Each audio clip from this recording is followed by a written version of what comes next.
আসসালামু আলাইকুম। আজকের বাংলা নিউজে সবাইকে জানাচ্ছি স্বাগতম। শুরুতে জানাচ্ছি বিশ্ব আলোচিত খবরের সংবাদ শিরোনাম। আজকের বাংলা নিউজের সাথেই থাকুন। প্রধান উপদেষ্টাকে ৬ আন্তর্জাতিক সংগঠনের চিঠি। ঘুম খুনের বিচার নিশ্চিত, আওয়ামী লীগের কার্যক্রমে নিষেধাজ্ঞা প্রত্যাহারের আহ্বান।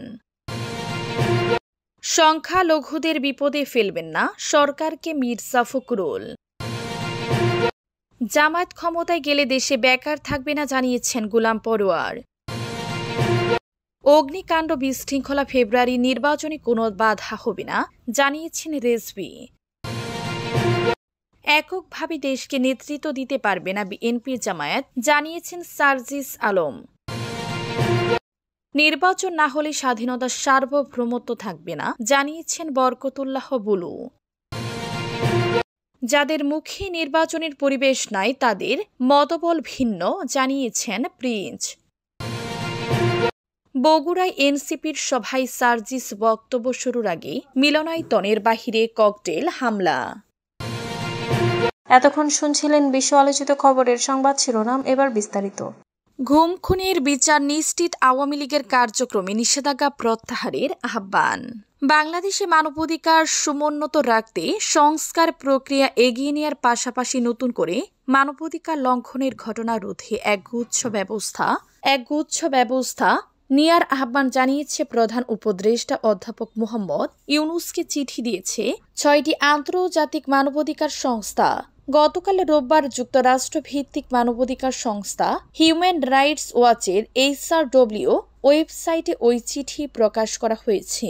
চিঠিটি দিয়েছে HRW বিশ্বজুড়ে সাংবাদিকদের অধিকার প্রতিষ্ঠায় কাজ করা নিউ ইয়র্ক ভিত্তিক সংস্থা committee to protect journalist CPJ, বিশ্বজুড়ে নাগরিক সমাজের অধিকার রক্ষায় কাজ করা দক্ষিণ আফ্রিকা ভিত্তিক সংস্থা সিবিকাস, রোহিঙ্গাদের অধিকার নিয়ে বিশেষভাবে কাজ করা মানবাধিকার সংগঠন থাইল্যান্ড ভিত্তিক ফোর্টিফাই রাইটস, যুক্তরাষ্ট্র ভিত্তিক মানবাধিকার সংগঠন Robert F Kennedy Human Rights ও টেক গ্লোবাল ইনস্টিটিউট। চিঠিতে প্রথম আলোর পাঠকদের জন্য হুবহু অনুবাদ করে প্রকাশ করা হলো।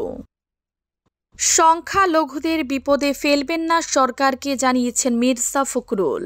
দেশের সংখ্যালঘু সম্প্রদায়কে কোনো ধরনের বিপদে না ফেলতে অন্তর্বর্তী সরকারের প্রতি আহ্বান জানিয়েছেন বিএনপি মহাসচিব মির্জা ফখরুল ইসলাম আলমগীর। তিনি বলেন, পরিষ্কার করে সরকার উদ্দেশ্যে বলতে চাই, বিশেষ করে আইন শৃঙ্খলা রক্ষাকারী বাহিনীকে আমরা দেখতে চাই না যে আপনারা আমাদের এই সংখ্যালঘু সম্প্রদায়ের মানুষদের কোনো রকম বিপদের মধ্যে ফেলেছেন বা কোনো রকম সমস্যা তৈরি করছেন।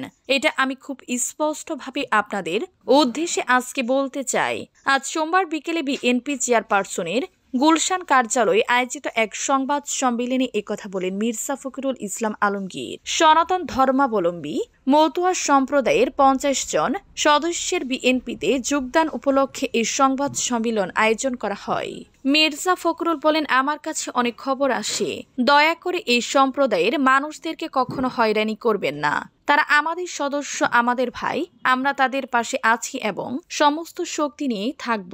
বিএনপিতে যোগদানকারী মাতুয়া সম্প্রদায়ের সদস্যদের শুভেচ্ছা জানিয়ে দলটির মহাসচিব বলেন, আপনারা নিশ্চিত থাকতে পারেন, এখন থেকে আমরা আপনাদের পাশে আছি।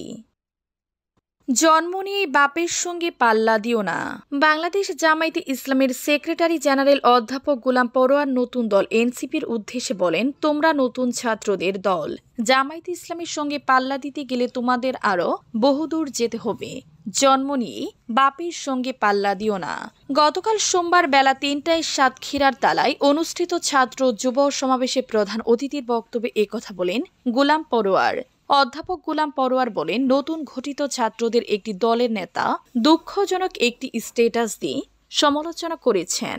ওই নেতা বলেছেন, জামায়াতে ইসলামী সংস্কার চায় না, জামায়াতে ইসলাম সংস্কার ও নতুন সংবিধান সংলাপে ভূমিকা রাখেনি, অথচ ঐক্যমত্য কমিশনে লিখিতভাবে 6টি সংস্কার প্রস্তাবের মধ্যে আমরাই প্রথম পূর্ণাঙ্গ রিপোর্ট দিয়েছি। তারা চাচ্ছেন আমরা যেন তাদের সমালোচনা করি। কেউ তো তাদের নামই নেয় না। জামায়াতের মতো বড় দলের কথা বললে যদি তাদের নাম 2-1 নেয়, আমরা আপনাদের এত আমলে নেই না। এখনই সমালোচনা করো না, সামনে বহুদূর যাবে। লেখাপড়া শিখেছ, তোমাদের জন্য দোয়া করি। অগ্নিকাণ্ড বিশৃঙ্খলা ফেব্রুয়ারি নির্বাচনে কোনো বাধা হবে না জানিয়েছেন রেজভি। লাগাতার অগ্নিকাণ্ড, হাসিনাবিহীন বাংলাদেশ ঠিকমতো চলছে না, এটা আন্তর্জাতিকভাবে দেখানো দেশি বিদেশি শক্তির ষড়যন্ত্র বলে উল্লেখ করেছেন বিএনপির সিনিয়র যুগ্ম মহাসচিব রুহুল কবির রেজভি। সোমবার কুমিল্লার ১৪ গ্রামের মুন্সিরহাট ইউনিয়নের ফুলমুড়ি গ্রামে অন্ধ কণ্ঠশিল্পী জাহাঙ্গীর আলমকে দেখতে এসে সাংবাদিকদের সঙ্গে কথা বলতে গিয়ে তিনি এই মন্তব্য করেন। এই সময় তিনি বলেন, এসব অগ্নিকাণ্ড কিংবা বিশৃঙ্খলা ফেব্রুয়ারি নির্বাচনে কোনো বাধা হবে না, এরপরও সরকারকে এসব বিষয়ে নজর দিতে হবে।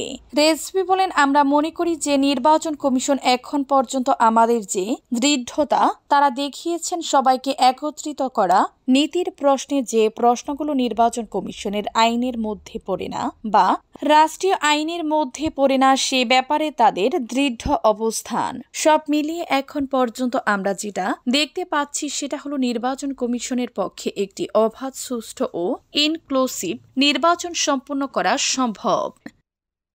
এককভাবে দেশকে নেতৃত্ব দিতে পারবে না বিএনপি জামায়াত, জানিয়েছেন সার্জিস আলম।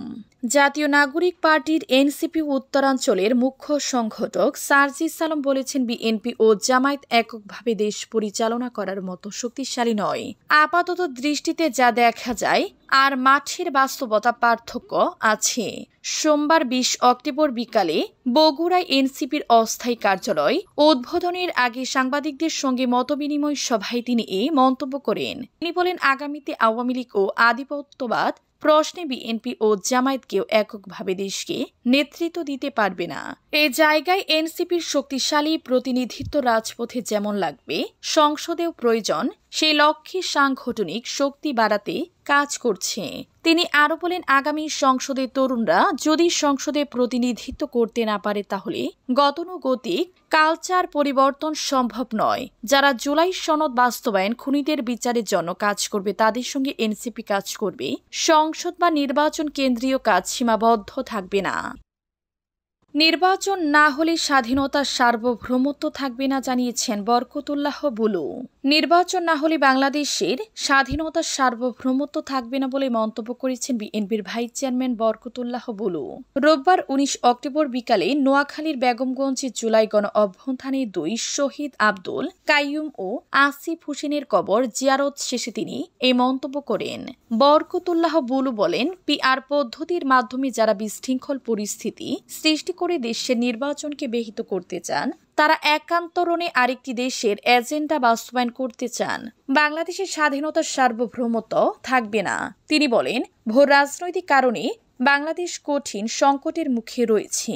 সংকট থেকে উত্তোলন করতে হলে একটি নির্বাচিত সরকার ছাড়া কোনো উপায় নেই। না হলে আমাদের পার্বত্য চট্টগ্রাম থাকবে না, আমাদের চট্টগ্রাম বন্দর থাকবে না। যাদের মুখে নির্বাচনের পরিবেশ নেই তাদের মতবল ভিন্ন, জানিয়েছেন প্রিন্স। বিএনপি যুগ্ম মহাসচিব সৈয়দ ইমরান সালেহ প্রিন্স বলেছেন, আগামী জাতীয় নির্বাচনকে সফল ও অর্থবহ করতে সকলকে যার যার অবস্থান থেকে প্রস্তুতি নিতে হবে। নির্বাচন বিরোধী শক্তির মুখোশ উন্মোচন করে প্রতিরোধ গড়ে তুলতে হবে। যারা কোনো কিছু ঘটা মাত্রই বলে নির্বাচনের পরিবেশ নাই, তাদের ভিন্ন মতলব আছে। তিনি বলেন, আসলে তারা নির্বাচন চায় না। আওয়ামী লীগের মতো যারা নিরপেক্ষ নির্বাচনকে ভয় পায়, নিজেদের ভরাডুবির শঙ্কা ও বিএনপি অবশ্যম্বী বিজয় ঠেকাতে কিছু দল অপতৎপরতা চালাচ্ছে বলে মন্তব্য করেন তিনি। সোমবার বিকেলে ময়মনসিংহের হালুয়াঘাটে বৈষম্য বিরোধী ছাত্র আন্দোলনের বিভিন্ন ইউনিটের অর্ধশতাধিক নেতাকর্মীর ছাত্রদলে যোগদান অনুষ্ঠানে এসব কথা বলেন প্রিন্স। বগুড়ায় এনসিপির সভায় সার্জিস বক্তব্য শুরুর আগে মিলনায়তনের বাহিরে ককটেল হামলা। বগুড়ায় জাতীয় নাগরিক পার্টির এনসিপি উত্তরাঞ্চলের মুখ্য সংগঠক সার্জিস আলমের উপস্থিতিতে দলের সমন্বয় সভাস্থলে ককটেল হামলা হয়েছে।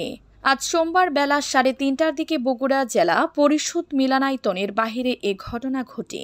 পুলিশ বলছে, হামলাকারীরা পরপর ২টি ককটেল ছুড়ে এর মধ্যে একটি বিস্ফোরিত হয়। অবশ্য এনসিপির পক্ষ থেকে দাবি করা হয়েছে, হামলাকারীরা ৩টি ককটেল নিক্ষেপ করে, যার মধ্যে ২টি বিস্ফোরিত হয়।